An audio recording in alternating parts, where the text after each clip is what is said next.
Brushing twice a day is the easiest way to avoid cavities and gum disease. But are you doing it the right way? Toothbrushing plays an important everyday role for personal oral hygiene and effective plaque removal. Appropriate toothbrush care and maintenance are also important considerations for sound oral hygiene. Hi, my name is CHobbs and I'm a registered nurse. I'm a child care health consultant and I have been teaching proper toothbrushing to children for over 5 years.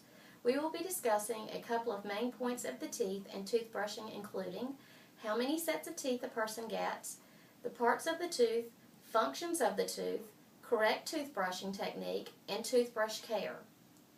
We know that the oral cavity is home to hundreds of different types of microorganisms, therefore it is not surprising that some of the microorganisms are transferred to a toothbrush during use.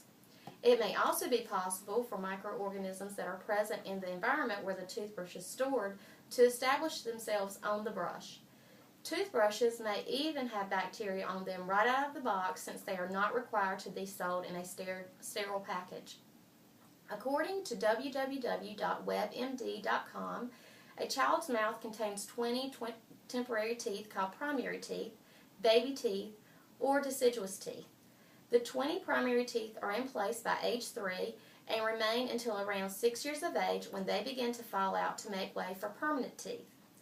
Adult teeth start to grow in between ages 6 and 12, and the adult mouth contains 32 permanent teeth. So, what causes a tooth to get sick? Following a meal or snack, the bacteria and plaque release acids that attack tooth enamel. Plaque is a sticky film of bacteria that forms on teeth and gums. Repeated attacks can cause the enamel to weaken, eventually causing tooth decay. Plaque also produces substances that irritate the gums, making them red, tender, or bleed easily. After a while, gums may pull away from the teeth. Pockets form and fill with more bacteria and pus, and this is what we know as an abscess.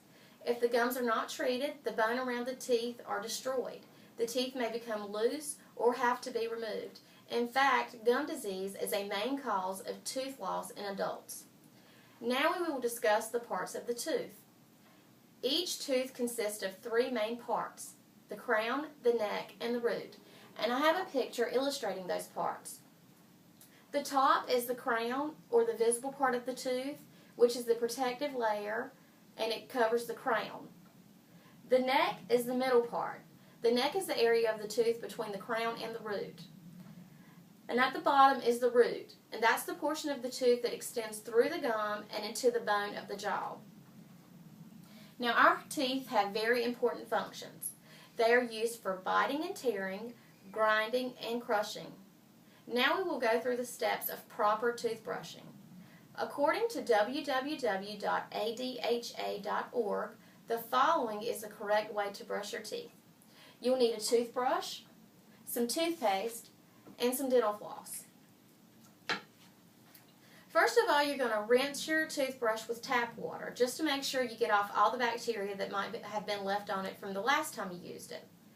Then you're going to take some toothpaste and just put just a small smear on the toothbrush. About the size of an adult toothbrush would be about pea size. Then we're going to begin brushing our teeth.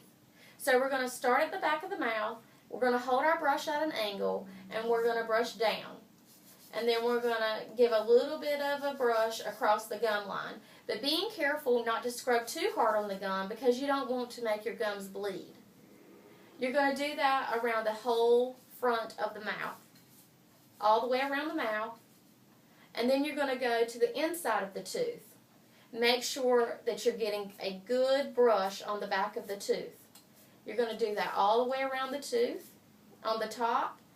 Then we're going to go to the bottom, start at the back of the mouth and brush up at the gum line, making sure that we do not scrub the gum hard enough to make it bleed. Then we're going to go to the inside and do the same thing. Next, we're going to scrub the tops of those teeth to make sure that we get all of those sugar bugs out of the way.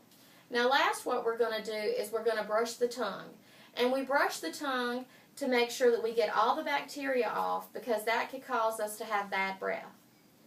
And then when you finish brushing your teeth, you're going to spit the toothpaste out. Don't rinse out your mouth. It's better to leave the residue on your teeth to protect them. Lastly, you're going to make sure you floss your teeth. In closing, the ADA and the Council on Scientific Affairs provide the following toothbrush care recommendations. Do not share your toothbrush.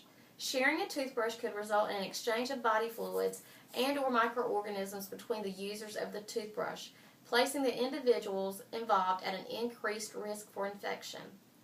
Thoroughly rinse your toothbrush with tap water after brushing to remove any remaining toothpaste and debris. Store the brush in an upright position if possible and allow the toothbrush to air dry until used again. Do not routinely cover your toothbrush or store them in closed containers. This is because a moistened environment, such as a closed container, is more conducive to the growth of microorganisms than in the open air. Make sure that you replace your toothbrushes at least every 3 months. Toothbrushes wear out more rapidly depending on factors unique to each patient. Check the brushes often for this type of wear and replace them more frequently if you need to. Children's toothbrushes often need replacing more frequently than adults. If your gums bleed a lot when you brush your teeth, you need to see your dentist right away. You should brush your teeth twice a day to keep them and your gums healthy. This removes the plaque from your teeth, prevents bad breath, prevents cavities and gum disease, and keeps your mouth healthy. You should also eat a healthy diet, see your dentist regularly, go for your regular dental checkups, because your mouth is important. Don't take your teeth or oral health for granted. Remember to replace your toothbrush every 3 to 4 months. Make sure that you're flossing. Make sure that you're storing your toothbrush properly, because a healthy mouth makes for a healthy body and a pretty smile. So go show off your pearly whites.